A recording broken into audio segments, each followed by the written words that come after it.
que não consegui? Pronto. Boa tarde, doutor. Olá, Marcelo. Seja bem-vindo. Prazer estar com você aqui, meu amigo. Muito obrigado por aceitar aí o meu convite.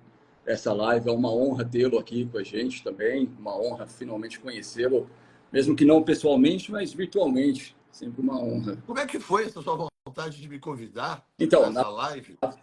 na verdade, eu já o acompanho há um bom tempo, né, doutor? Já o acompanho há um bom tempo, mesmo antes de começar esse perfil. Esse perfil ele foi idealizado há mais ou menos um ano e meio atrás, né? E com o intuito, com a finalidade de resgatar, né, algumas coisas que foram deixadas para trás, algumas realidades sobre a masculinidade, e uma desses pilares, que a gente se concentra bastante aqui, eu falo a gente porque eu estou à frente do perfil, mas eu tenho mais 3 ou 4 homens aqui que administram o perfil comigo, né? Um desses pilares é a saúde, né? Porque a gente entende que sem saúde o homem não consegue transbordar na vida da sua esposa, dos seus filhos, dele mesmo, né? Então, o início é esse, né? É a saúde. A saúde. Sem a saúde, o homem não consegue exercer sua masculinidade, tampouco as funções que um homem, na minha visão e na sua também, pelo que eu vi, tem como um propósito nesse planeta ou na sua existência, né? Então, Exato. sem dúvida nenhuma, a saúde é fundamental a todos. E o homem, que quer ser um homem forjado, lapidado, né? Perfeito. Vai ter que ter saúde para poder Perfeito. executar os seus propósitos, a sua missão, seja ela qual for, né? Mas eu fiquei muito feliz, porque é um tema que eu há muito tempo também quero falar, além da saúde masculina, que é sobre o quanto eu acredito que há uma conspiração mundial para que o homem seja menos masculino, né? Para que seja mais fácil manipular o planeta, para que seja Exato. mais fácil fazer o controle sobre tudo. Né? Uhum. Homens que não reagem, homens que não defendem o seu território, homens que não defendem sua família, homens frágeis, são os homens que vão. Não podemos permitir que o planeta, o mundo, a sociedade seja regida por esse tipo de homem. Isso não tem a ver com machismo, isso não tem a ver com sexualidade. Não tem a ver com Não, sexualidade. Não não. tem, porque eu conheço muito amigo meu gay, forte, corajoso, másculo na sua essência e com a sua opção sexual, que nada tem a ver com o que a gente está falando aqui. Né? Eu estou falando do hétero frouxo. Eu estou falando daquele cara que tem pai, que é mulher, que é filho, e no assalto se esconde atrás da mulher. Fica escondido no namorado que deixa a mulher virada para a calçada, né? Ou por onde passam as pessoas estranhas. Eu sou old school, Marcelo. Eu sou moda antiga, cara. Sou Eu moda também. antiga Também. e acho que há algumas coisas deveriam tomar um cuidado para ser mudadas. É isso que eu Exato. acho. Exato, exato. É exatamente isso, né, doutor? Aqui, o que eu enxergo nesse movimento da nossa sociedade contemporânea, na pós-modernidade, é exatamente isso, né? Muitos homens, você tem homens que, por um lado, são homens que deixaram de ser emasculados, literalmente castrados, né? Se omitiram do seu papel como homens, né? E, por outro lado, você tem homens que acham que a masculinidade tem a ver com eles criam um estereótipo, né? Não, porque o homem ele tem que ser aquele homem mulherengo, ele tem que dirigir aquele carro 4x4, ir para academia, né? E ser marombeiro, né? E pegar um monte de mulher na balada, né? Então você tem sempre esses extremos.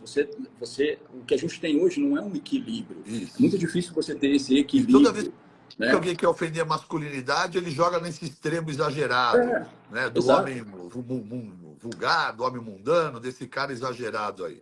exatamente. E aí usa isso como referência para afastar o meio termo, que é isso, que é o ponto ideal de tudo na vida, que é o equilíbrio. Exatamente. Mas, doutor, se você me permite, eu gostaria de fazer algumas perguntas aí para você hoje, É um para a gente prazer, falar um cara. pouquinho mais sobre a masculinidade, sobre a saúde. Vamos Né? E uma lá. das coisas que, dos fatores que mais me atraiu, né, ao seu trabalho e me chamou muita atenção desde, como eu disse anteriormente, desde antes de iniciar esse perfil, Homens Forjados, foi a congruência entre o que você fala e o que você faz.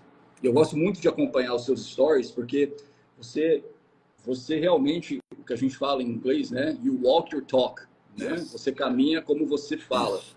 Então, você mostra exatamente como você conduz o seu dia a dia, o que você faz, desde da sua atividade física, a sua alimentação, né? Ao jejum intermitente. Então, o que A você enxerga dentro da maneira que eu trato as pessoas e as maneira mulheres e a como... minha esposa e filha. Né?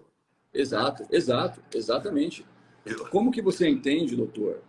Quais cuidados específicos você acha que um homem deve ter com relação à sua saúde? Né? De forma abrangente, né? Obviamente, mulher e homem, mas especificamente o homem. Ao que ele deve se atentar? acima de tudo, o homem, olha, eu entendo o seguinte: o homem é um ser em evolução. Então, eu falar do homem que eu sou hoje é muito fácil dizer mas eu nem sempre fui esse homem. Então, em que momento da vida é que você entende? Para mim, isso é muito, vai variar muito, né? O que eu entendia como homem aos 16, 17 anos foi completamente diferente daquilo que eu entendia que era ser homem por volta dos 30. E aí, então eu descobri de verdade o que era ser homem quando eu casei e assumi responsabilidades e entendimentos como gestor de uma família de filhos, uma filha em especial, que me fez me tornar um outro homem ainda. Então, em cada fase dessas vidas, desses momentos que todos nós vivemos, prioridades foram diferentes, eu confesso. Mas no momento atual de maior conhecimento e experiência pelo tempo de vida vivido, o que o homem tem que manter como saúde, acima de tudo, são alguns pilares. Acima de tudo, um sono de qualidade. O homem tem que manter, na sua essência, desde os primórdios, uma vigília, uma capacidade de atenção ao que está acontecendo ao redor, uma capacidade de percepção rápida, de insights e pensamentos, e tomadas de decisão. Então, o homem precisa ter um sono reparador, que o descanse para que ele possa tomar decisões com sabedoria e não com emoção. Precisa ter saúde física, osteomuscular. Isso não significa ser forte no aspecto estético, né? Tá cheio de homem gordo forte, cara. Porque o cara treina força. A gente não tá falando em beleza estética. A gente tá falando num homem que tem um osso forte, uma musculatura forte pro peso dele. O cara pode pesar 60 quilos e ser forte. Então não tem nada a ver com ser bodybuilder. É um cara que consegue fazer barra, um cara que consegue sustentar, um cara que faz flexão, um cara que tem uma saúde osteomuscular para ter saúde física o suficiente e confiança suficiente para entender que ele não precisa ser agressivo ou demonstrar sua coragem o tempo todo, porque ele sabe da sua masculinidade e de que ele para ele poder executar aquilo como eu entendo que é a função primordial, que é proteção da sua família. Exato, exato. Então, o homem tem que saber se defender, tem que ter alguma noção de luta, tem que ter uma Sim. saúde física, osteomuscular boa, para poder se posicionar no lugar que um homem está perto, quando está perto da sua família, que é à frente deles. E para isso, você tem que estar seguro, confiante com a sua saúde física, para se posicionar dessa maneira. Senão, você não o faz. Né? Você não tem a segurança suficiente para isso. E a base para todos é uma alimentação saudável, cara. Porque os produtos alimentícios, as substâncias colocadas na indústria, dos produtos e aditivos, têm adoecido os homens e têm diminuído a testosterona dos homens. Nós estamos vivendo uma era onde nasce menos homem do que nascia, e homens jovens nascendo hoje com menos testosterona do que tinha nos homens há 10, há 20, há 30, 50 anos atrás. Encontro pacientes de 60, 70 anos com testosterona 2, 3 vezes maiores do que meninos de 30 anos chegando aqui. Direto isso. Né? E há muita coisa em volta disso. Acima de tudo, uma mãe que durante sua gestação não tomou os devidos cuidados, se abusou dos derivados de soja, abusou de substâncias tóxicas do mercado, como plásticos, como alumínios e metais, que superaquecidos, chamados disruptores endócrinos, eles estão aí em todos os lugares. Então você pega uma garrafa de plástico, uma garrafa de alumínio, põe no freezer, põe no aquecedor, põe no micro-ondas, põe na mamadeira, as pessoas estão tomando disruptores endócrinos. São substâncias que se assemelham a hormônios. fazem contato nos receptores do hormônio. Só que a resposta não é adequada de hormônio, é completamente diferente. E aí tem causado um excesso de estrogenismo de hormônio femininos em mulheres, que aí evolui até para doenças como celulites e lipedema, e em homens, né? Sim, exato. E essa testosterona baixa com excesso de hormônio feminino associado ao excesso do consumo de álcool, porque o consumo excessivo de álcool, além de tirar a lucidez do homem, ela também tira a testosterona do homem, diminui, aumenta a produção de hormônio feminino. Então, um homem descuidado, que enche a cara, que não exercita, que não dorme direito, que se alimenta com produtos alimentícios cheios de corantes e açúcares, ele vai ser menos homem a cada década. No Sim. quesito masculino, em energia, força, disposição e testosterona. Então, esses são os conceitos básicos de saúde para um homem. Na verdade, né, doutor, me corrija se eu estiver errado, mas existem já vários estudos e pesquisas feitas dizendo que hoje o homem atual ele tem, né, chega a 30% menos testosterona do que o seu avô, da geração do seu avô. Exato. E é uma realidade constatada, né? A gente pode agora dizer que isso é uma situação da era moderna, mas a gente também pode pensar que isso é uma conspiração mundial para que os homens cada vez tenham menos masculinidade, menos testosterona. E você está de brincadeira? Não, não estou. Uma criança que acorda assim, top de açúcar, de cereal, corantes, não tem nenhum nutriente nisso aí. Pelo contrário, sabe? E aí depois são produtos congelados, industrializados, cheios de aditivos químicos. E aí depois é cápsula, tudo que é prático, consumido, que está em plástico, conservado em plástico, no aquecimento ou não. É completamente diferente daquela criança, desse jovem de 60 anos que cresceu na roça. A gente nem precisa ir nessa era. Vamos pegar uma criança na roça e uma criança urbana. Uma criança que cresce se movimentando todos os dias, se expondo ao sol, né? Comendo comida de verdade, gordura, manteiga, banha de porco. E a criança urbana que está tomando suquinho de soja, leitinho de soja, está comendo becel, margarinazinha, todas as substâncias cereais, e só come produtos industrializados. Vamos comparar esses dois homens aqui, 20 e 30 anos, você vai ver a diferença. É real isso. Exato, exato. E eu concordo com você, viu, doutor? Essa questão da conspiração, as pessoas elas tendem a achar que não, tudo bem, é uma evolução, é uma mudança na geração. Eu não acredito que seja apenas isso. Eu acho que sim, existem situações em que são, né, você tem diferenças entre gerações, mas a gente vê que nitidamente, novamente e gradualmente, o homem está sendo tirado, né, do seu papel, da sua função como homem. Mas eu gosto muito daquilo que você fala de descascar mais, né, e desembrulhar menos. E aí alguns homens, doutor, chegam e falam assim, não, mas eu não tenho tempo, meu dia é corrido, né, cara, sabe como que é, né, eu tenho família, tenho trabalho, tenho que ir para academia às vezes, tem outras coisas, não consigo, né, fazer isso. E aí, doutor, como que fica essa questão? Né? Não consegue encontrar tempo, sempre foi a maior desculpa, porque todo mundo encontra tempo para fazer algo que não devia ser feito, né? E não consegue escalar isso na rotina. Isso é uma conversa que não cola. Salvo raros momentos na vida de alguém, que é aquele cara que está agora, que casou e tem que ter 2 empregos, então ele vai ter um período da vida. Eu entendo que homens, em algum momento da vida, realmente não podem ou não estão conseguindo. Eu era médico, eu tinha me formado há pouco tempo, tinha que ganhar dinheiro, eu dava plantão de dia, de noite. Os plantões me esgotavam, o pouco tempo livre que eu tinha, eu estava esgotado. Eu engordei mais de 15 quilos num período de 5 anos, não praticava exercício e comia mal. Falei, o que está acontecendo comigo? Eu vou tentar me reorganizar. Mas eu não conseguiria ter feito aquilo se eu não tivesse acumulado um pouco de dinheiro do plantão para agora poder me organizar. Então, eu não quero ser aqui injusto com algumas pessoas que estão vivendo algum momento de suas vidas que realmente é difícil. Mas é difícil agora, porque daqui 1 ano, 2, 3 anos, é possível. E é aí que você tem que se organizar e escalar suas prioridades. É impossível você não conseguir 40 minutos por dia, 1 hora por dia para fazer exercício. Exato, exatamente. Agora, doutor, ponto central da nossa conversa aqui, que eu estava super ansioso em conversar com você. Jejum intermitente.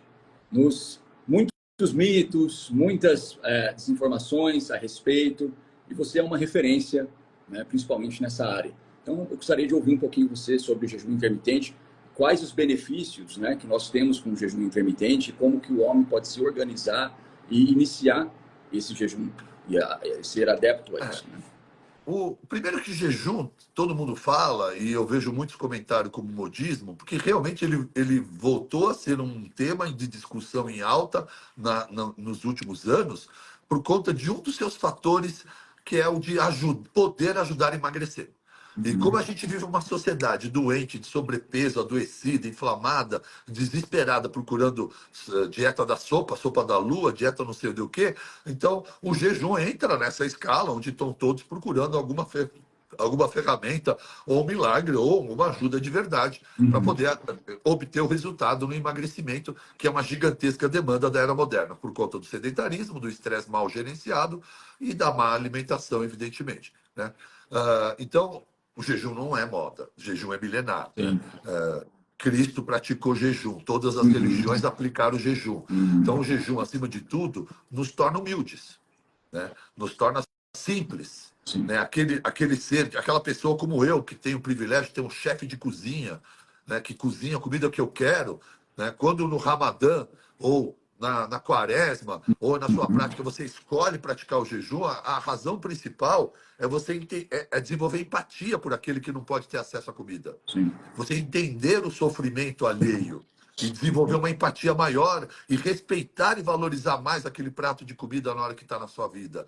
Então, o jejum, espiritualmente dizendo e socialmente dizendo, é uma prática de muita saúde, né? Nos coloca com os pés no chão, nos traz humildade, fazemos dar mais valor ao prato de comida quando ele vem, por conta da renúncia das refeições e a fome que sentimos, e saber entender que não vou comer apesar de sentir fome, mas eu posso comer, mas eu não quero comer, porque eu escolhi não comer. Quero ter uma atitude de homem quando me proponho a fazer jejum. Eu não sou proibido comer, eu não estou passando fome, eu estou escolhendo não fazer essa refeição. Né?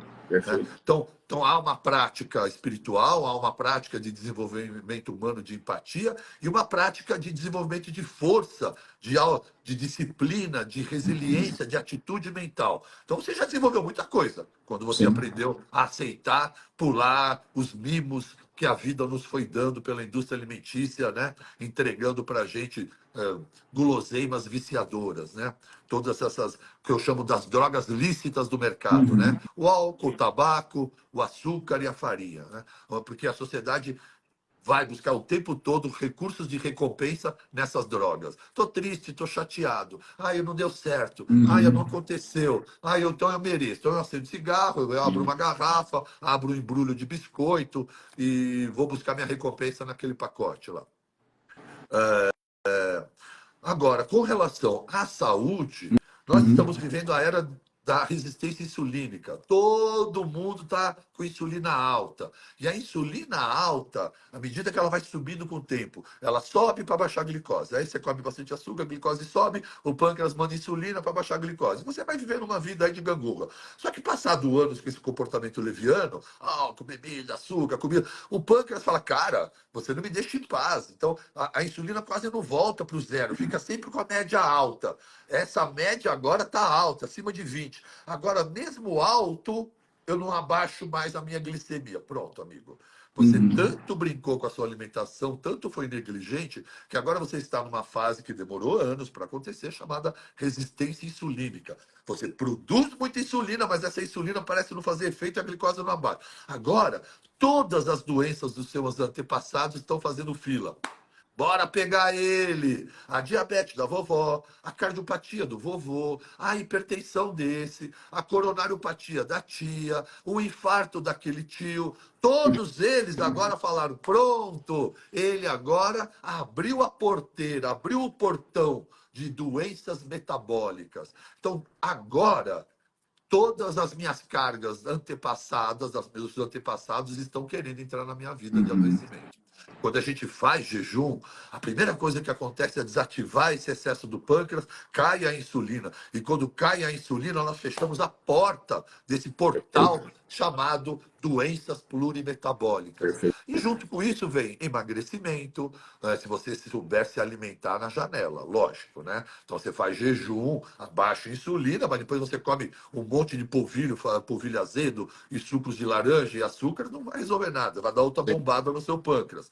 Mas se você associar ao jejum uma dieta de baixa ingesta de cargos de baixa qualidade, né, e priorizar proteínas e gorduras, você vai declinando sua insulina, vai diminuindo seu perfil lipídico, seus riscos cardíacos, vai emagrecendo, vai diminuindo sua esteatose hepática e vai desativando todas essas doenças.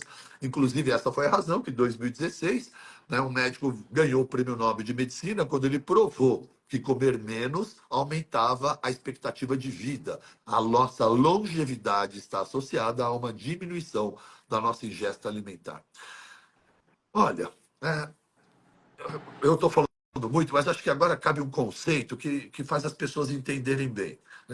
Desculpa não te deixar no seu dinamismo. Mas olha, vamos entender uma coisa. Hoje a gente vive uma era onde todo mundo acha que tem um pai com diabetes, uma mãe com diabetes, então eu estou fadado à ideia de que eu também terei diabetes, né? Então eu tenho uma carga genética do meu pai e da minha mãe. Eu recebo essa carga genética no meu genoma. Isso não quer dizer que eu vou ficar doente. Isso quer dizer que eu tenho uma predisposição ao desenvolvimento dessa doença.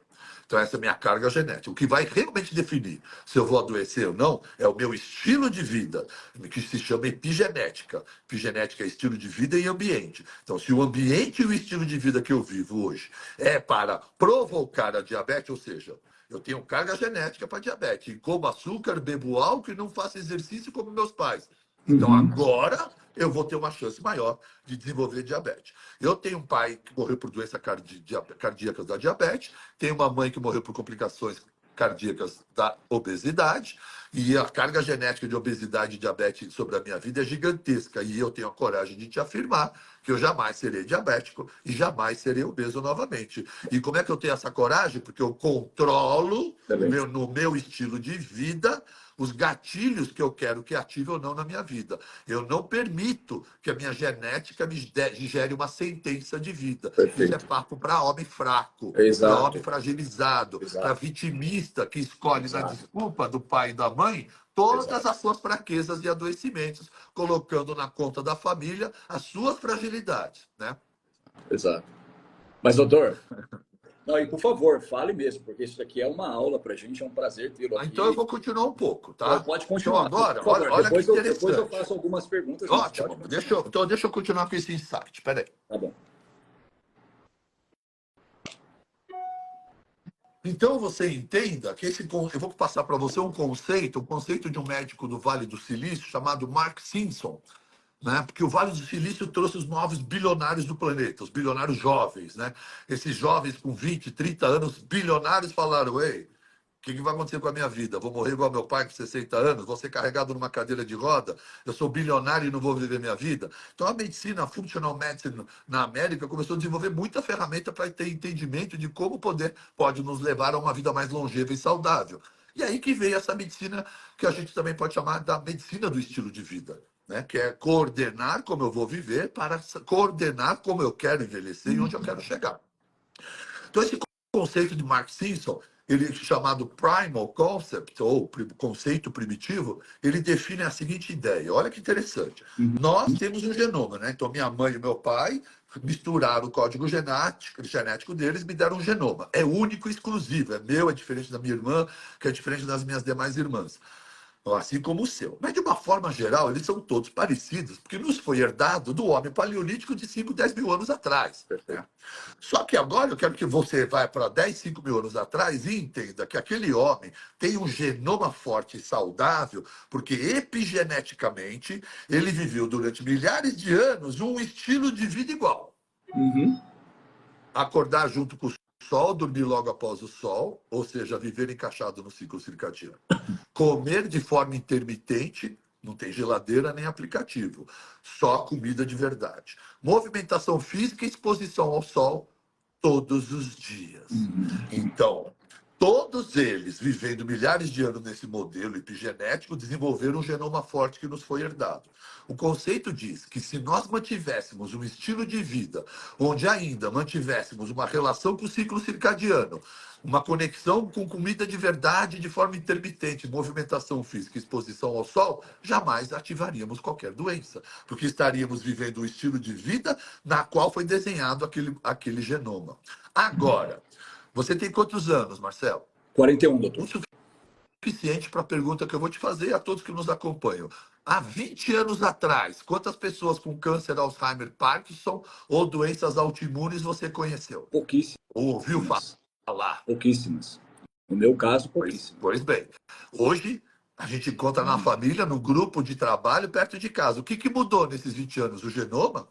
Nosso código genético? Não, a alimentação e o estilo de vida. E esse estilo de vida sedentário, de estresse, sem dormir direito, consumindo porcaria, pornografia, notícia ruim, maratonando seriado sem nenhum, que só fica roubando saúde, porque não tem nenhum conteúdo, não passa nada, Sim. né? E uma alimentação ruim com sedentarismo tem gerado uma sociedade completamente adoecida e fraca, cara. Então, quem determina a sua saúde, como você vai viver e envelhecer, é seu estilo de vida. Aí, outro dia, numa palestra, eu lembro bem que alguém levantou: isso é utópico, doutor, você quer que a gente viva como homem paleolítico, né? Eu lembro que a gente estava perto de uma estrada, eu falei: cara, se você pegar essa estrada aqui, Castelo Branco, andar 50 quilômetros, entrar à direita ou à esquerda, andar mais uns 10 quilômetros, você vai parar numa roça. Você bate na porteira da roça, chama a vovó de 90 anos, e ela está vivendo esse estilo de vida paleolítico, perto do homem paleolítico, muito mais do que você imagina. Então não é impossível, cara. É lógico que eu não estou pedindo para ninguém arrastar a mulher pelo cabelo, nem comer uma carne crua, não é isso. Mas, cara, vamos dormir bem, vamos acordar bem, vamos manter o corpo em movimento, vamos tomar sol, ou expor a vitamina D, e vamos comer comida de verdade. A chance de você adoecer é infinitamente menor do que de qualquer outro. Porque nós estamos trabalhando no estilo de vida em cima de um genoma que foi desenhado e moldado dessa maneira. Exato. E convenhamos, né, doutor? Às vezes é muito mais difícil você viver uma vida desregrada do que uma vida regrada, né? Vida desregrada tem que fazer esforço, cara. Tem que fazer tudo errado, porra. Exatamente. Exato. Então, assim, são muitas desculpas e justificativas, né, para justificar realmente o estilo de vida que a gente quer levar. Agora, doutor, é para todos? Não é para todos? O quê? O jejum? Como ele deve ser feito, né? 16... O jejum é absolutamente exequível a qualquer ser humano. Né? Lógico que assim, e não tem idade. Né? E é totalmente corrigível qualquer adversidade que vai ter que gira em torno de uma pressão baixa que pode acontecer. Então, água e eletrólitos corrige. Agora, você está grávida, a gente aconselha não fazer. Você está amamentando os primeiros meses, a gente aconselha não fazer, priorizar o seu bebê. Labirintite crônica é uma contraindicação. Então, tem algumas pequenas contraindicações de base em algumas pessoas que, quando faz jejum, pode piorar. Mas são essas, em geral, sabe? Até no câncer, a gente gosta de praticar uma dieta cetogênica, sem açúcar, sem carboidratos, misturado, associado ao jejum, para justamente o jejum promover uma das ações mais importantes dele, que é a fagocitose, que é consumir as células velhas do organismo. Ela é sim execuível. Para isso, de tanto receber essas dúvidas, Marcelo, durante anos, e é um tema que eu adoro, já escrevi livro, depois eu estou todo dia fazendo live respondendo, eu decidi fazer um e-book.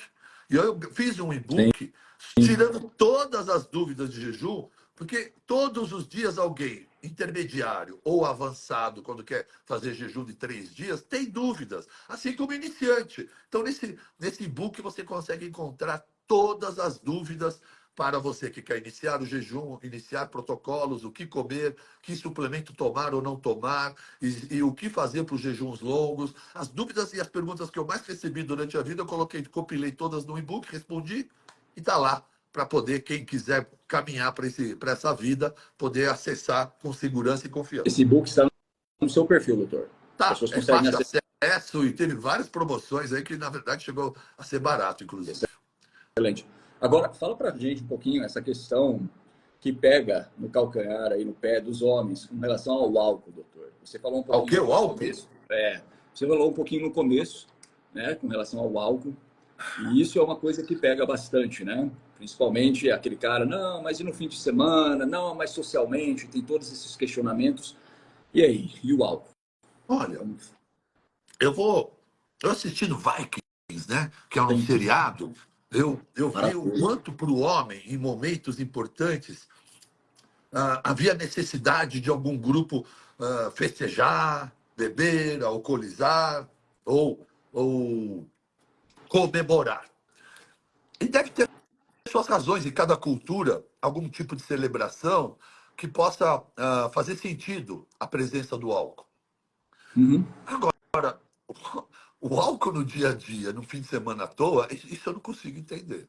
De verdade, né? Especialmente alguém que não bebe. Então, antes de mais nada, eu preciso dizer que eu tive uma educação muito dura, né? Meus pais, a gente, como imigrante muito pobre, teve uma vida muito dura, e meus pais completamente contra o álcool, sem nunca dar bebida, inclusive meus tios.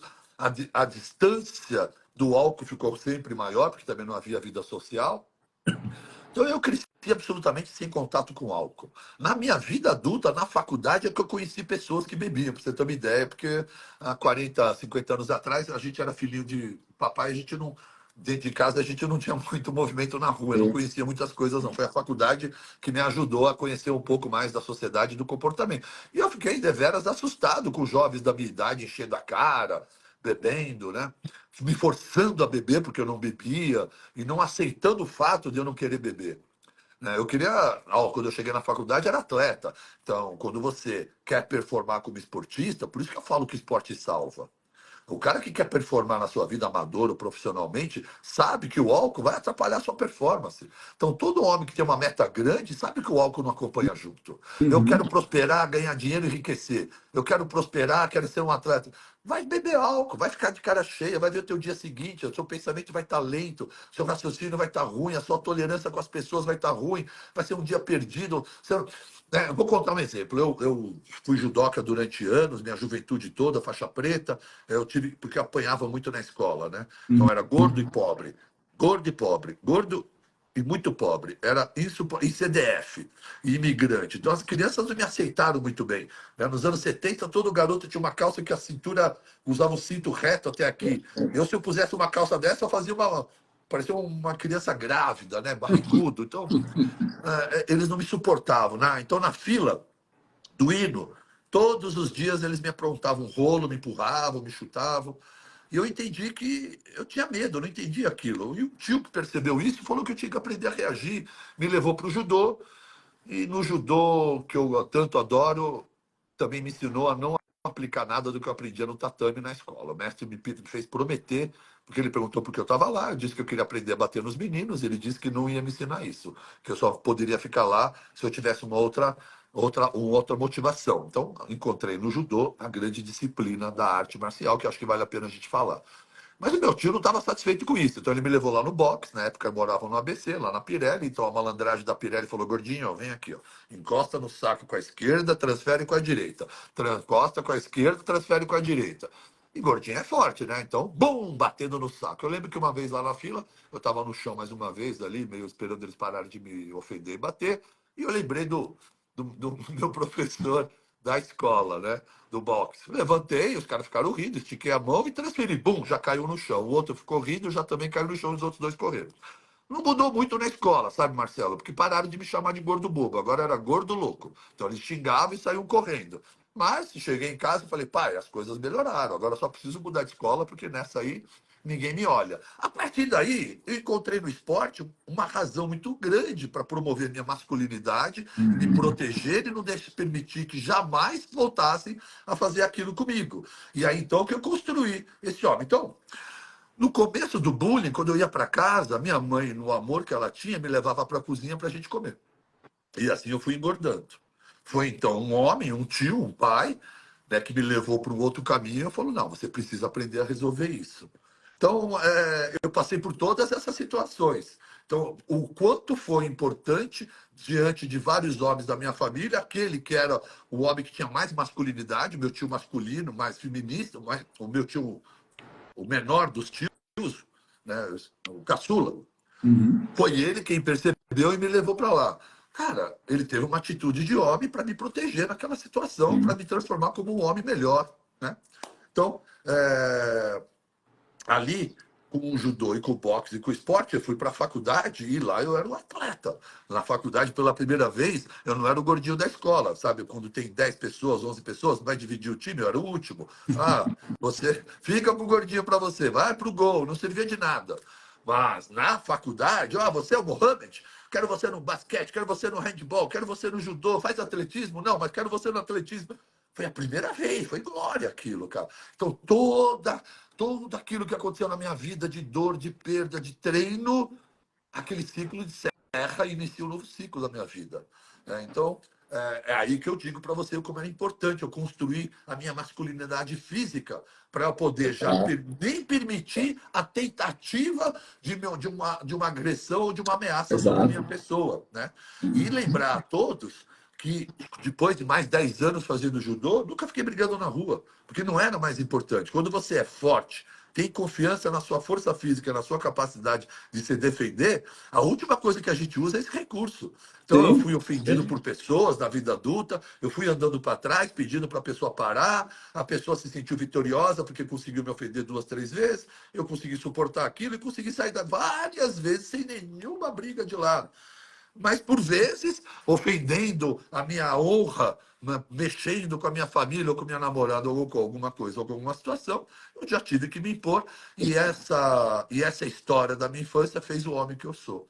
Então, muito gratidão bom. ao bullying, Muito molecada da bom. escola do Muito Colégio São José. exato, exato. Gratidão a todos vocês. Então, coisas ruins acontecem. Não importa o que acontece, importa o que você faz com tudo aquilo que acontece na sua vida. Ou eu podia me vitimizar e ficar com a minha mãe, porque todo mundo me amava gordinho e me aceitava muito bem naquela família. Mas, por outro lado, eu sabia que havia algo que precisava ser feito que era diferente. E a dor, mais uma vez, forjou esse homem que está aqui. Tá? Nós somos forjados pela dor. Lógico que a gente pode Sim, mudar por amor. Né? O amor ajuda a mudar, mas você tem que ter muita capacidade de consciência, de maturidade para acreditar e entender que o amor forja. Mas quem verdadeiramente forja quando você aceita os desafios é a luta, é a mas é dor, são as isso, né, perdas. doutora? Eu costumo dizer aqui no perfil também que a mulher, ela nasce mulher, né?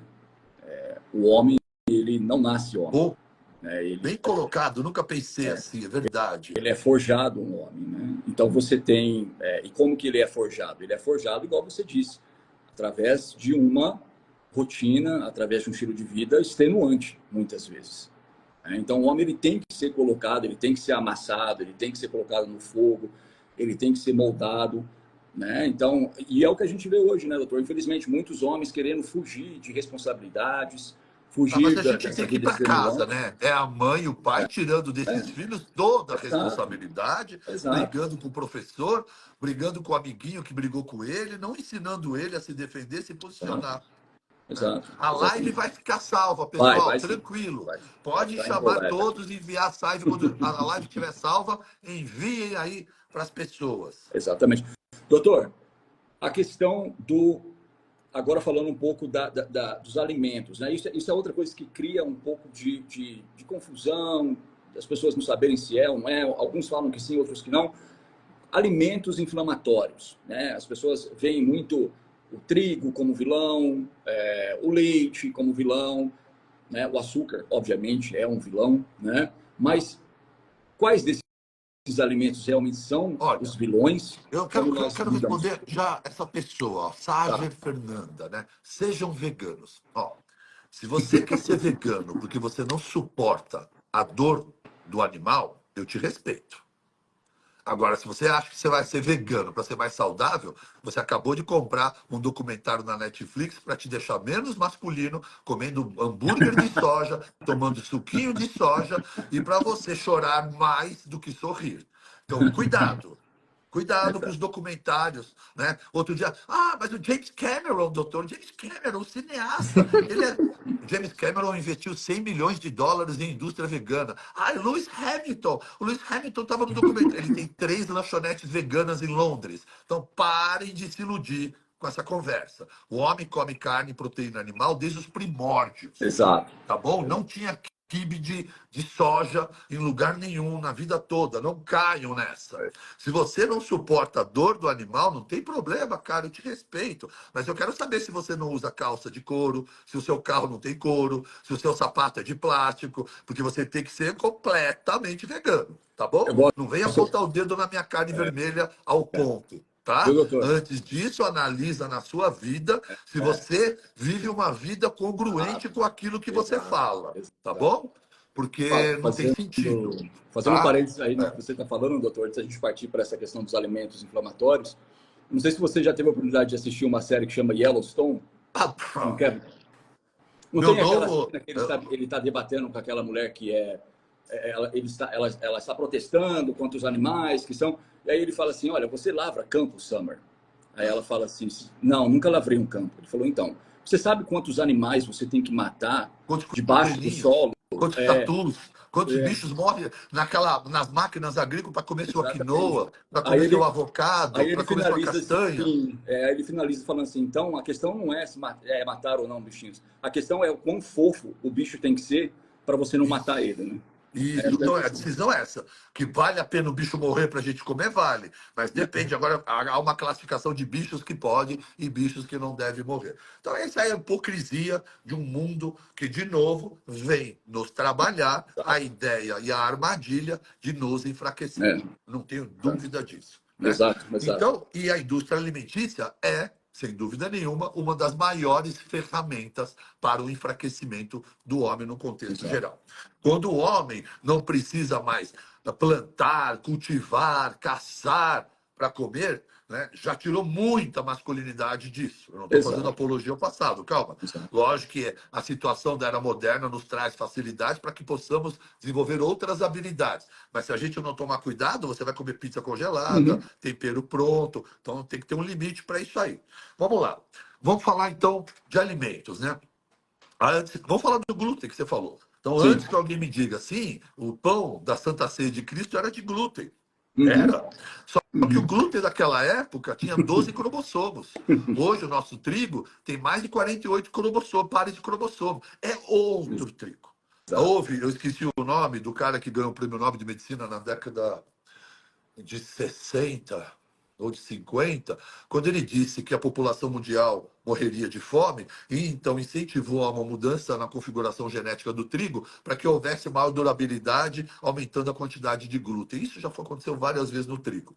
Então, o trigo de hoje nada tem a ver com o trigo de outrora. Esse é o primeiro ponto. O Sim. segundo ponto é que sempre, até poucas décadas atrás, o pão e a massa era feita através de um processo chamado fermentação natural prolongada.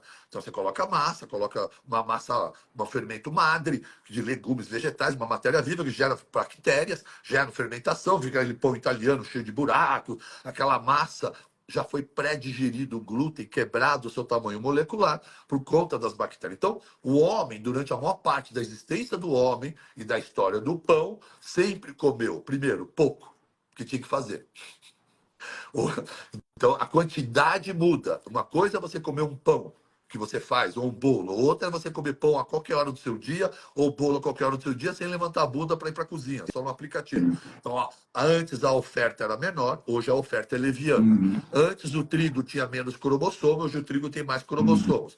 E antes a fermentação era natural, hoje a padaria sequer tem padeiro. Tem um montão de pãozinho no freezer, esperando chegar de manhã para socar todos eles no forno. Então, são fermentos químicos que mantêm a integridade do tamanho molecular do glúten, que pode ser inflamatório para uma grande parte da população. Então, não existe alimento inflamatório que é para todo mundo. Existe um grupo de alimentos que pode ter um alto risco de ser inflamatório em sociedade. O que as pessoas têm que fazer é testar, né?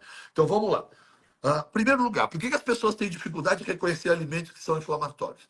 Porque, em geral, eles não têm alergia, são sensibilidade. Ó, põe uma bique azul na minha boca, a minha cara está inchada, eu não respiro, meu nariz está vermelho, meus olhos estão vermelhos. Eu tenho alergia à bique, eu não tenho dúvida, né? Essa reação imediata após a ingesta da bique azul me faz crer que eu tenho problema com a bique azul. Uhum. Já sensibilidades, que é a maior incidência de problemas com os alimentos, é de manifestação tardia. Então eu como hoje, amanhã, quando chegar no intestino, às 10 da manhã, sem estar comendo nada, minha barriga estufa. Às 3 horas da tarde, minha barriga estufa. Então por que isso aconteceu? Porque agora o alimento chegou lá. Só que você não consegue identificar imediatamente, diante de tudo aquilo que você comeu ontem, o que pode hoje estar te causando esse desconforto, né? Ah, então, essas sensibilidades, elas vão acontecendo e a pessoa vai vivendo uma vida inflamada. Muitos deles vão vivendo uma vida com... Eu quero ter. Você que tem dermatite, coceiras, alergias, acnes, você que tem rinite, sinusite, conjuntivites, ites, dermatites, conjuntivites, rinite, sinusite, dores de cabeça, dor articular, e tem gases, estufamento, ou tem um cocô diarreico, ou tem um cocô ressecado, ou não tem padrão de fezes. Um dia tá duro, outro dia pula 2 dias, depois o primeiro cocô é duro, depois o segundo é muito mole, sem padrão de fezes. Então você tem problemas gastrointestinais e tem as ites. Então, o que a sociedade faz hoje? Então, tem o rinite, vai no otorrino, o cara dá antibiótico. Ah, eu tenho uma dermatite, vai na dermato, passa Roacutan, passa corticoide. Então, essas pessoas não estão sendo tratadas, quando a maior parte, há uma grande chance de tudo isso ser causado pelos alimentos. Então, vocês que estão nos ouvindo, que sofrem disso, precisam testar se não é um alimento ou um grupo de alimentos que pode estar te causando isso. E como é que faz para testar? Não precisa procurar a clínica, não precisa fazer teste caro. Tenha coragem de parar de comê-los por um período. Então, quem são os alimentos mais comumente causadores de inflamação? São aqueles que causam alergia. Soja, trigo, leite, ovo e castanhas. Em geral, uma grande parte da população, quando a gente tem alergia a eles, ou tem sensibilidade a eles. Então, se você os consome, 5, ou 2 ou 3 deles em quantidade, para. Para de consumir por um período, você não vai morrer, não, né? E nem fique perdido, assim, ai, sem trigo o que eu vou comer? Cara, come batata, come arroz, come outra coisa, pelo amor de Deus. Tira por 30 dias e avalia se você não melhora a tua rinite, sua sinusite, sua dermatite, suas dores de barriga. Se melhorou, você vai falar, porra, tem a ver com o que o cara estava falando. Deve ser um dos alimentos. Como é que você faz para descobrir? Depois de um mês, 40 dias, sentindo bem sem eles, a cada semana reintroduz um deles isoladamente. O teu corpo vai te contar. Na hora você vai saber. E a partir daí, agora você tem que ser homem, né? Tem que ser homem para acreditar e entender que precisa renunciar. Né? E sem ficar com essa frescura. Eu não entendo homens que tomam cerveja demasiadamente nos finais de semana, cheio de glúten, uma bebida cheia de glúten, ficam com gases, ficam com melasma, ficam inchados. Passa uma segunda e uma terça-feira com diarreia, sem produtividade, gases estufados. E o cara sabe que é da cerveja, mas se faz de cego. Não, Se faz de cego, porque Continua. não quer mexer na zona de conforto. Sim. Não quer que ninguém apite na cerveja do cara. Não Exato. quer que a mulher, os filhos, ninguém fale para ele parar de beber. Aí o cara vive uma vida de merda, literalmente. Né? De merda, com o intestino cheio de gases, cocô duro, cocô mole e baixa produtividade de energia. Então, eu não vou dizer que os alimentos são inflamatórios a todos, mas há uma gigante parte da sociedade que tem sensibilidade a esses alimentos. E vocês não reconhecem porque não é alergia. E como a maior parte de vocês tem dificuldade para acessar médicos da medicina integrativa, por questões financeiras, ou disponibilidade, ou acessibilidade, faz um teste simples, cara. Exclui, reintroduz isoladamente e descobre o que está acontecendo na sua vida. Exato. Agora, doutor. quando o alimento te inflama, você está doente, você está correndo atrás do rabo. Olha a armadilha do planeta. Adoece, faz você faz você não dormir, promove você não dormir, promove você encher a cara de álcool, promove você comer comida industrializada, promove o seu adoecimento, promove o seu enfraquecimento, né? E aí a gente está vivendo uma sociedade adoecida, homens fracos, homens adoecidos, homens com menos masculinidade. Exato. É aquilo, né, doutor? É a velha frase, né? Se você não tem tempo para cuidar da sua saúde, você vai ter que arrumar tempo para cuidar da sua doença, né? Não tem jeito. E aí isso tem a ver, né, doutor? Você falou sobre a masculinidade fraca, ou a alimentação produz um homem fraco. E eu gosto bastante do que você fala com relação ao intestino ser o nosso seguro cérebro, né? E isso afetar totalmente o nosso rendimento, a nossa performance. Rapidinho. 90% da serotonina que o cérebro usa, quem produz é o intestino. 50% de toda a dopamina que o cérebro precisa usar, quem produz é o intestino. Outros 30 neurotransmissores, quem produz é o intestino. Tem mais neurônio aqui que toda a coluna dorsal. Exato. Então, para quem negligencia isso daí... Então, olha só, você não cuida do sono, não cuida da alimentação, não pratica exercício. Eu preciso dizer que a cada década você é menos homem. Exato. Ponto final. É aí doutor, isso que vai acontecer. Agora, você faz um jejum, você come alimentos mais ricos em gorduras, de qualidade. pratica musculação e dorme bem, eu já vi meninos de 30 anos aqui, na hora que eu arrumei a testosterona dele triplica, não precisa dar testosterona. Na primeira vez, quando é jovem, né? Quando vem um cara de 60 anos, a gente não vai ficar esperando a ressurreição do testículo. Não vai acontecer. Mas um cara de 20, 30 anos com testosterona muito baixa, antes de pensar em tudo isso, vem de um estilo de vida não saudável, cara, a gente assiste, emagrece 20 quilos, para de beber, começa a arrumar o sono, começa a comer, começa a fazer musculação, parece que está tomando hormônio. Né? É uma subida super vertical, sabe? De aumento de testosterona. Exato, exato. Doutor, onde entra? Você acabou de falar a questão do homem de 40, 50 anos. Obviamente, ele tem que colocar a casa em ordem primeiramente, né? Antes de pensar em qualquer reposição hormonal ou qualquer acompanhamento desse estilo. Suplementação, probiótico, complexos vitamínicos. Onde se faz necessário isso? Quando se faz necessário? Olha que interessante, né? Meu maior número de seguidoras sempre foi mulher, né? Sim. As estrelinhas, Sim. Mas isso veio mudando. Antes era 90-10, depois virou, lá atrás, virou 80-20%, e veio caminhando para 70-30, 65-35% nos últimos anos. Então, o homem está entendendo um pouco melhor sobre isso. Mas, convenhamos, há algo muito comum no homem que tem a ver com seus propósitos, né? E às vezes ele mistura, mas olha o padrão comum que eu tenho. Cada vez mais eu recebo homens de meia idade, entre 35 e 45, vindo para cá, todos arrebentados. Por quê? Porque depois que tiveram uma vida esportista, quando jovem, quase todo mundo tem, né? Joga bola, vai no clube, faz alguma coisa, então todo mundo me conta que é durante a juventude ou até antes de casar. Mas depois casa. Aí o cara começa a ter compromissos financeiros, responsabilidades, o cara quer prosperar. Aí o cara começa a negligenciar algumas coisas em detrimento dessa importância que é gerir a família dele. E aí o cara vai, enriquece, trabalha, a mulher tá bonita, se cuidando, os filhos estão bem na escola, e o cara vem para cá acabado.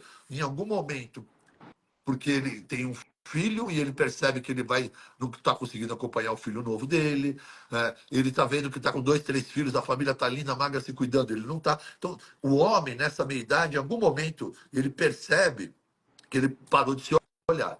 E aí ele procura ajuda e ele aparece aqui, dormindo mal, cansado, com baixa testosterona, com 20 quilos acima do peso.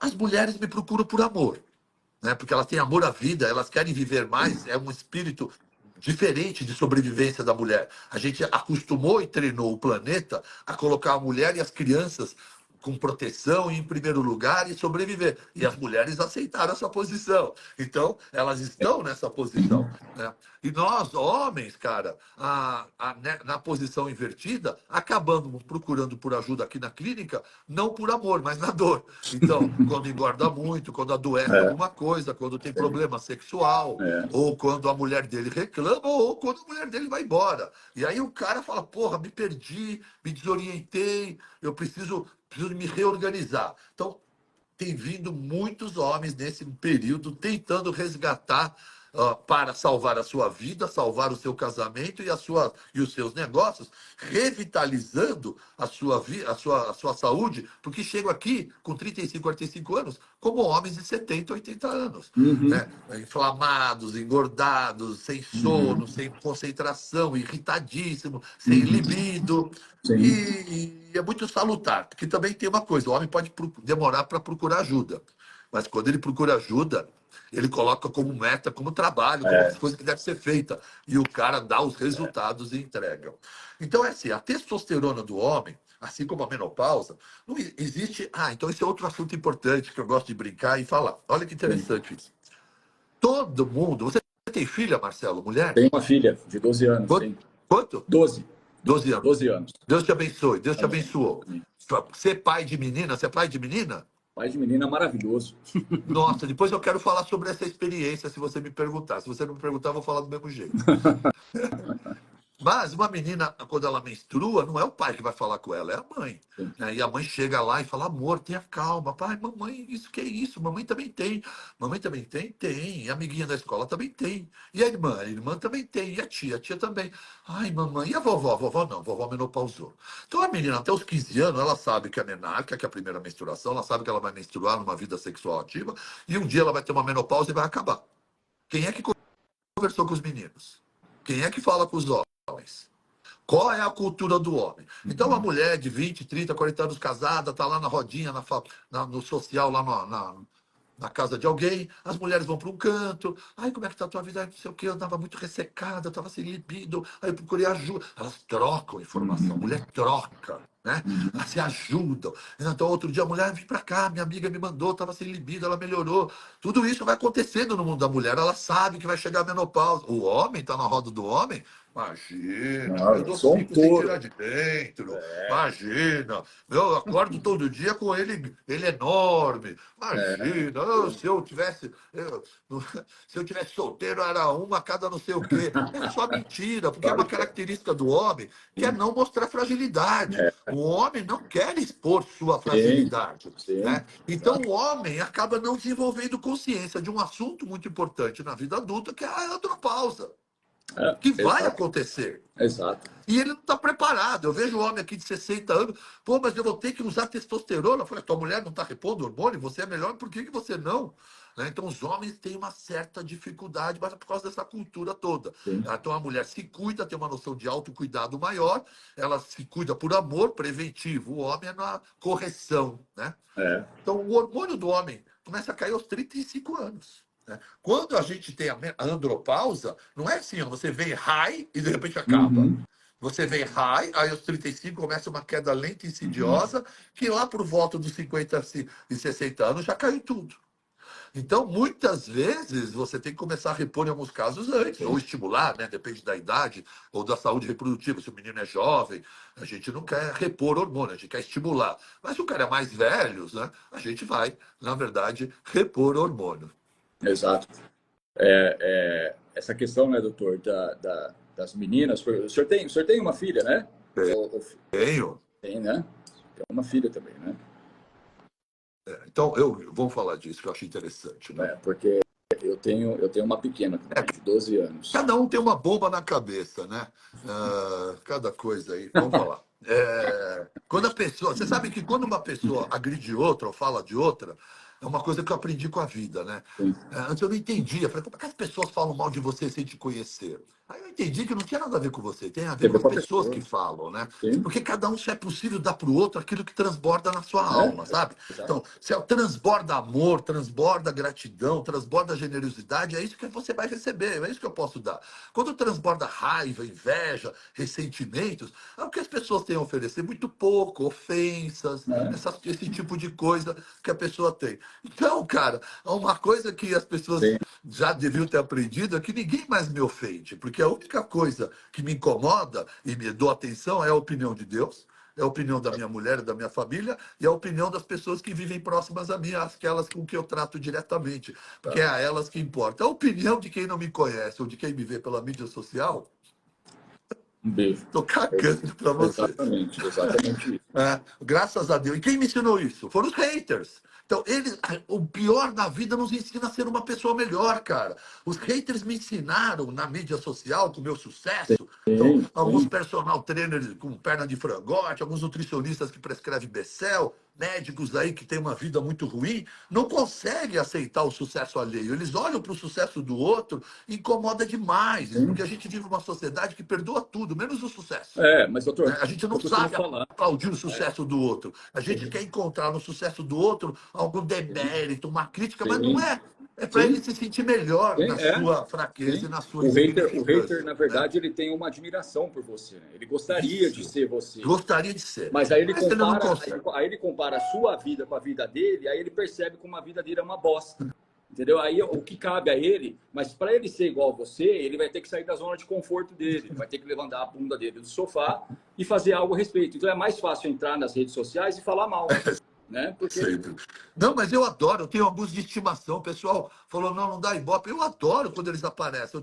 Eu adoraria ter alguns numa gaiolinha. Adoro vocês. Haters, vocês me ensinaram a ser um ser humano melhor. Conviver com vocês na mídia exato. social me fez um homem melhor, mais evoluído. Consegui entender que as ofensas vinham para o meu ego.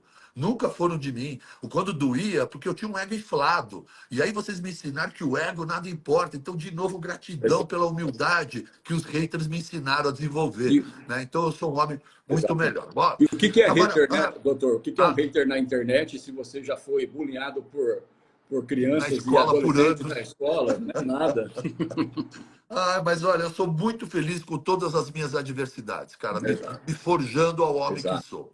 Uma delas é, foi nascer numa família de árabe, né, onde há uma cultura machista, sim, é verdade, onde o filho primogênito é o mais importante, aquela coisa toda, né, cultural. Eu sou o filho mais velho da minha família, eu tenho 3 irmãs, então a vida toda, meu pai, imigrante, pouco conectado com a sociedade, falou: filho, papai só trabalha, pai não conhece a cultura desse país que a gente vive, suas irmãs estão crescendo, querem sair, quem cuida delas é você. Então eu já tenho essa carga e a responsabilidade de cuidar de mulheres desde jovem, desde Uhum, criança. Né? Porque é uma responsabilidade que o meu pai passou para mim de homem para homem. Então, eu, como homem, gostando de ser homem, e recebi essa missão, nunca como um fardo, mas como um grande sim, presente para poder sim, exercer um pouco da função do homem que o meu perfeito. pai não poderia fazer e pediu para mim fazer. Aquilo foi maravilhoso. Então, ali eu já comecei a entender a importância de cuidar, preservar e proteger, né?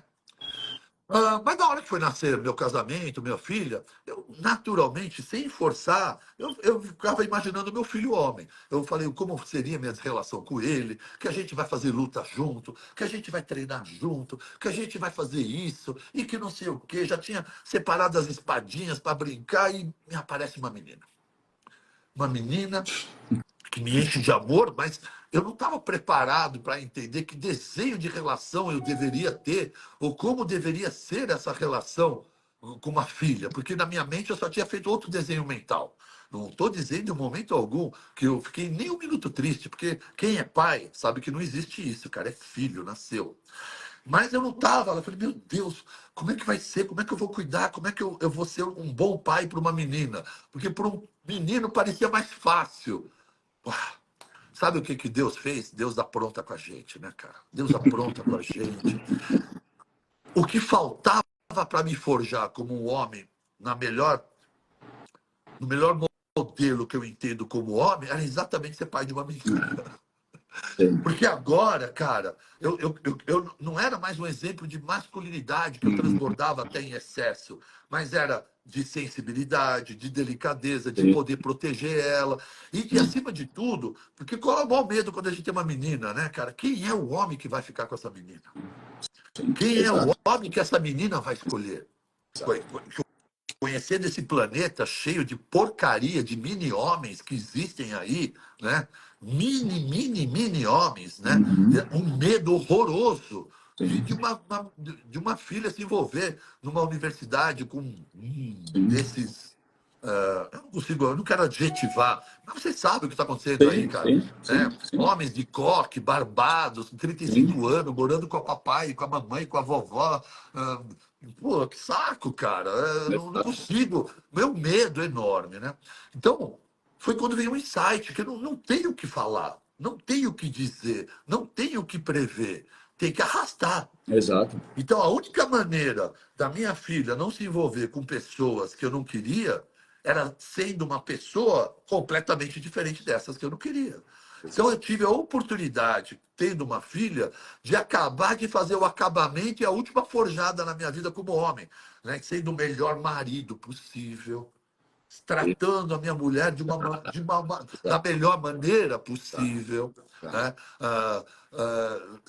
Eu tenho 30 anos de casado, eu abro porta para minha esposa. Sim, Até hoje, não sei sim, fazer outra coisa. Ela sim, pega alguma coisa pesada, eu não consigo deixar na mão dela. Eu arrasto, eu pareço um armário carregando tudo, mas eu me sinto uhum, bem. Né? sim, Eu ando na rua com ela, eu jogo ela para fora da calçada, eu jogo ela para dentro da parede. Quero proteger a sim, rua dela. São instintos masculinos de educação que nós tivemos nos primórdios, que hoje parece não valer mais, mas sim, que eu entendo que vale como caráter, né, de claro, proteção. claro. Cara, então a minha filha veio para me transformar num homem melhor, o homem que eu me tornei, um homem muito melhor. Né? Então, fila, parava, não tinha vaga, aquela vaguinha lá do idoso, antes, agora eu posso. Né? Mas antes, eu pegava minha filha nasceu, nunca mais peguei uma vaga dessa. Nunca mais fiz nada errado. Absoluto. Tudo que devia ser certo, cara, Tá. tinha que ser feito. Exatamente. Conclusão. Passados esses anos, né, uma amiguinha da minha filha estava namorando, era a primeira amiguinha que namorava. Eu falei, ai, meu Deus, agora vai. Filha, E quando conheceu, conheci. Gostou dele, conheci, pai, é bonzinho. Mas sabe, ele é muito afeminado, ele é muito narcisista, pai, só pensa nele. Eu falei, yes. Já é uma interferência minha isso É aí, claro, cara. claro, Lógico, né? claro. Então, ela sabe o que ela não quer. Ela ainda pode não saber o que quer, mas ela já sabe o que não quer. Sim. Ela foi viajar com uma outra amiga, viajou para fora do país, ela foi a primeira viagem sem a gente. E aí, a primeira, filha, como é que foi? Pai, foi tudo ótimo. Como é que foi? Te trataram bem? Super bem, me trataram super bem, pai. Mas, sabe, pai, esquisito. Eu não vi ele puxar uma mala para ela. A gente andava sozinha carregando tudo. Ele ia na frente. Estranho, pai. Estranho, né? Falei, não, falei, existe isso também. Então, eu fui percebendo, né, que a melhor maneira de escolher o melhor para ela, sendo a melhor referência, Sim, cara. Então, sim. a melhor coisa que pode acontecer na minha vida, e o que eu mais agradeço a Deus, é ser pai de Nossa, é menina. maravilhoso. Ter, ter Maravilhoso. tido a oportunidade de ser É pai de uma maravilhoso. menina. Eu costumo falar, você disse isso, né, doutora? A questão de. Primeira coisa que um homem tem que ter na mente dele, quando ele tem uma mulher, homem também, um filho homem, uma filha mulher, mas eu acho que mais uma menina. Né? A primeira coisa que ele tem que ter, prioridade, é amar a mãe dela. É amar a mãe dela. Ele vai conseguir demonstrar para ela que tipo de homem que ela quer ter quando ela eventualmente começar a se relacionar a partir do relacionamento que ele tem com a esposa dele. Isso vai ser a maior referência para ela. E eu costumo falar para os homens aqui, eu sempre falo isso, doutor. Falo assim, olha, olhe nos olhos da sua filha todos os dias,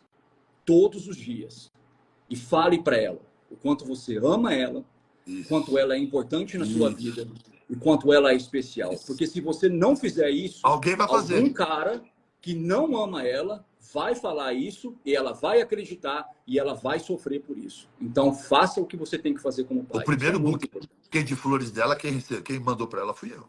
Exato, exato, A primeira surpresa dessa fui eu quem exato. fiz. Né? E hoje, o paquera dela, com que ela está pensando em namorar, é um menino que abre a porta para ela. É um menino. Hoje no almoço eu perguntei, filha, vocês andando lá, como é que ele trata o motorista? Como é que ele trata o garçom? Como é que ele trata as pessoas quando você sai? Pai, ele é assim. Pai, ele é até igual a você, às vezes ele é meio bravo. Mas como é que ele é? Ele é educado? Pai, ele é um gentil com todo mundo. Pronto, é assim que você vai enxergar esse homem, filha. Não é como ele te Exato. trata só, não. É como ele trata as outras Exato. pessoas. Tá? Presta atenção sempre nisso. E eu tô adorando ser pai de menina, cara. Eu Muito tô bom. pronto para ter mais 4, 5 meninas, cara. Porque cada vez Muito que der uma bom. menina, mais homem me sinto, mais homem me torno, mais forte me torno como homem, cara. Exatamente. Doutor, como que as pessoas podem chegar até você? Tem agenda? Como que é? E as consultas? Se eu quiser me consultar com esse doutor, como que eu faço? Como que elas podem chegar até você, doutor? Cara, acho que é mais fácil acessar pelo Instagram, lá tem um contato direto que pode fazer na minha bio, né? Doutor Baracate, @ doutor por extenso, doutor Baracate. Não desista rapidamente, não tem muita vaga mesmo, mas o meu grupo de agendamento ele é muito inteligente, porque como tem, isso aqui, o vermelhinho é falta. A agenda é muito antiga, então tem um grupo toda hora com nomes de reserva. Então, às vezes, tem gente que conseguiu ontem e encaixou para hoje, porque ela insistiu e ela conseguiu uma vaga. Então, há um giro muito grande e eu fico muito feliz aí com a oportunidade de a gente ter tido essa conversa e ter Honra é minha. conhecido você e o seu A honra é trabalho. toda minha, doutor. Foi uma live super especial. Que papo bacana. Muito obrigado por compartilhar. Que eu entendo ser um pouco, apenas um pouco do seu conhecimento, porque você é um homem que tem um conhecimento fantástico, né? Eu sempre o acompanho aqui, mas me sinto muito abençoado, enriquecido aqui, e tenho certeza que todas as pessoas aqui que seguiram a gente na live também foram muito enriquecidas com esse conteúdo todo aí, com toda a sua sabedoria e conhecimento, viu? Obrigado. Prazer enorme conhecer você, Obrigado pelo seu é uma carinho, grande honra. obrigado pela sua confiança. Obrigado, querido. Até breve. Valeu, doutor. Valeu, Constelação. Vou Isso. salvar e deixa lá uma pergunta para o Marcelo. Vai conhecer o perfil do Marcelo, uma Isso. pergunta para mim que eu quero te responder. Doutor, se Valeu, você puder, Constelação. Obrigado, se Marcelo. você quiser, conseguir colocar em collab, coloca Vou em collab, colocar, que aí eu salvo no meu vou também, tá colocar. bom? Valeu, doutor. Valeu, Passar. Abraço. Valeu.